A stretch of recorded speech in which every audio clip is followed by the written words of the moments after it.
हे आहे मंडणगड तालुक्यातलं आंबवडे गाव. भारतरत्न डॉक्टर बाबासाहेब आंबेडकर यांचं मूळ गाव. याच ठिकाणी बाबासाहेबांचं एक छोटंसं स्मारक उभारून त्यांच्या आठवणी जपण्याचा प्रयत्न केला गेलाय. इथं बाबासाहेबांच्या अस्थिही ठेवण्यात आल्या आहेत. दरवर्षी जवळपास 3 लाख लोक या स्मारकाला भेट देतात. मात्र हे स्मारक आजही विकासापासून कोसो दूर आहे. खड्डेमय रस्ते आणि सोयी सुविधांचा अभाव यामुळे इथे येणाऱ्या भीम अनुयायी आणि पर्यटकांचा हिरमोड होतो. हो ना, आंबडव्यामध्ये येत असताना म्हणजे बाहेरच्या पर्यटकांना खरं म्हणजे प्रश्न पडतो की हे बाबासाहेब आंबेडकरांचं गाव आहे का? कारण सरकारने त्याला पर्यटन दर्जा दिला, परंतु त्याच्यासाठी पर्यटनासाठी जे काही करावं लागतं त्यापासून एक कोसो दूर आहे. या ठिकाणी पर्यटक, अनुयायी, साहित्यिक, विचारवंत सर्व थरातील लोक बाबासाहेबांना वंदन करण्यासाठी बाबासाहेबांच्या मूळ गावामध्ये येतात.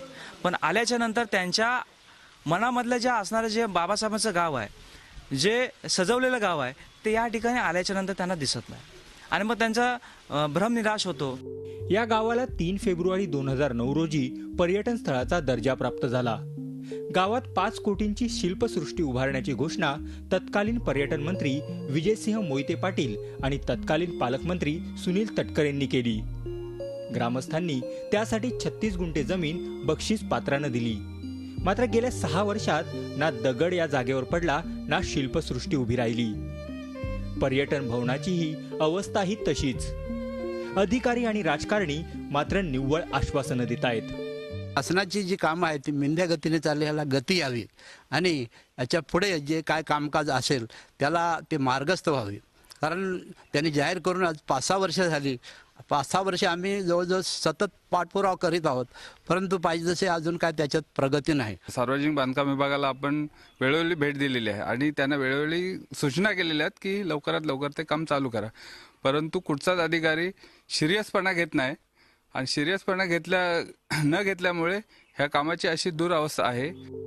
इंदू मिल इथं डॉक्टर बाबासाहेब आंबेडकरांचं राष्ट्रीय स्मारक उभारण्यावरून सर्वच नेते मंडळी स्वतःची राजकीय पोळी भाजून घेत आहेत.